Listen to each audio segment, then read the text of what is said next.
Let's turn to the war in Ukraine, where satellite images show Russian troops moving towards the Ukraine border as Kyiv braces for eastern offensive. Meanwhile, U.S. President Joe Biden has accused Moscow of committing genocide. Reports from the Kremlin also reveals Russia's claims that 1,026 Ukrainian soldiers have surrendered in the besieged southeastern port city of Mariupol. In the meantime, the leaders of Poland, Lithuania, Latvia and Estonia are to meet with Ukrainian President Volodymyr Zelensky in Kyiv. There is more update in this report. We saw today's inflation data. U.S. President Joe Biden says his Russian counterpart, President Vladimir Putin, is committing genocide in Ukraine, where concerns are mounting over the killing of civilians and the prospects of a new Russian offensive in the country's east.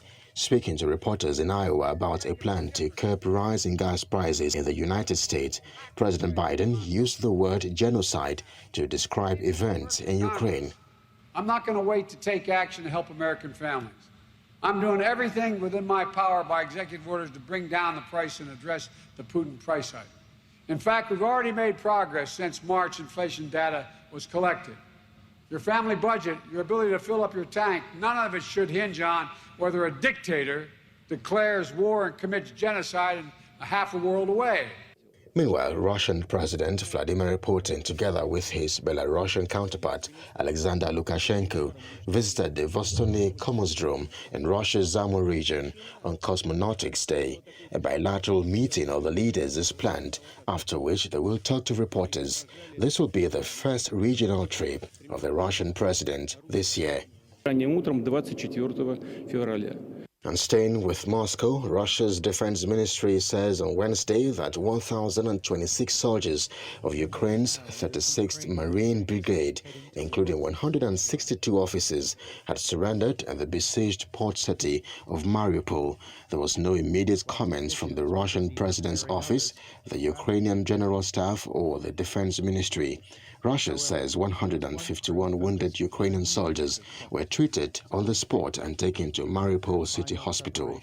And in what appears a swift response, Ukrainian authorities say they captured a prominent pro-Kremlin tycoon who escaped from house arrest after Russia's invasion. Ukraine's President Volodymyr Zelensky posted a photo online of a disabled-looking Viktor Medvedchuk with his hands in cuffs and dressed in a Ukrainian army uniform. He had been under house arrest in the capital Kyiv on suspicion of treason, but escaped soon after Russia invaded Ukraine on February 24.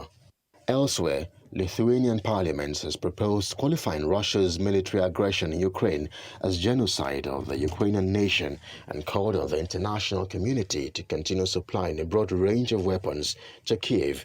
The parliament adopted a resolution to qualify war crimes and crimes against humanity committed by the Russian Federation as genocide of the Ukrainian nation after duly assessing legal circumstances unanimously. The SEIMAS voted on the resolution after the virtual address of Ukrainian President Mr. Zelensky. In the meantime, satellite images taken on Monday and Tuesday respectively show a long military column moving into eastern Ukraine. The private U.S. company, Maxar Technologies, said the images show dozens of armored vehicles, troops with tanks and support equipment along the 14K34 highway and the corridor that leads in western Russia towards the border with Ukraine. Deployments were also positioned in fields and farms west of Solity and near the Russian towns of Dubrovka, Biruj, and Leonovka, approximately 5 miles east of the Ukraine border.